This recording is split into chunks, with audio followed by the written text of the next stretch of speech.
Hi வணக்கம். நான் உங்கள் திருப்பூர் இலக்கியங்க. இது சாந்தத்தோட அப்டேட்டு. சாந்தம் நேற்று காலையிலேருந்து ஃபுட்டு எடுத்துக்கவே இல்லை, டல்லாகவே இருந்தால் போய் படுத்துக்கிட்டா. இன்ஃபெக்ஷன் உடம்பெல்லாம் இருந்துச்சு, சொரிஞ்சுக்கிட்டே இருந்தா. சரின்னு இன்றைக்கி நான் ஹாஸ்பிட்டல் எடுத்துகிட்டு போயிருந்தேன். நம்ம தெய்வானை கூட எடுத்துகிட்டு போயிருந்தேங்க. எனக்கு டிரான்ஸ்போர்ட்டு ரொம்ப பிரச்சனை. நல்ல வேளை இந்த டைமில் நம்மக்கிட்ட வண்டி இருக்கிறதுனால டிரான்ஸ்போர்ட் யோசிக்காமல் நம்ம டக்கு டக்குன்னு எடுத்துகிட்டு போயிடுறோம். இவங்க 2 பேர்த்தையும் எடுத்துகிட்டு போனோம். தெய்வானை அப்டேட் நான் முன்னாடியே கொடுத்துட்டேன். இது சாந்தத்துக்கு பார்த்திங்கன்னா 104, அதாவது 104.4 இருந்துச்சுங்க டெம்ப்ரேச்சரு. அதனால தான் அவள் சாப்பிடாமல் இருந்திருக்கா.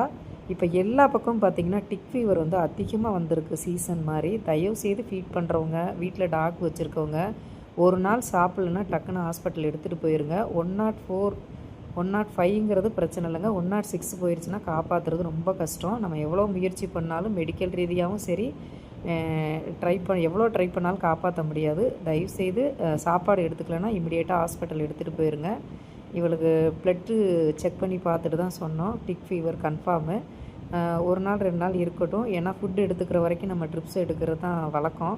அதனால் இவளையும் தெய்வானையும் 2 பேரையும் ஹாஸ்பிட்டலில் விட்டுட்டு வந்துட்டேங்க. முடிஞ்சவங்க நீங்கள் மருத்துவ உதவி பண்ணுங்கள். நமக்கு என்ன தான் சலுகைகள் ஆஸ்பத்திரியில் கொடுத்தாலும் நம்ம அப்படியே இருக்க முடியாது. தயவுசெய்து முடிஞ்சவங்க சப்போர்ட் பண்ணுங்கள். தேங்க்யூ.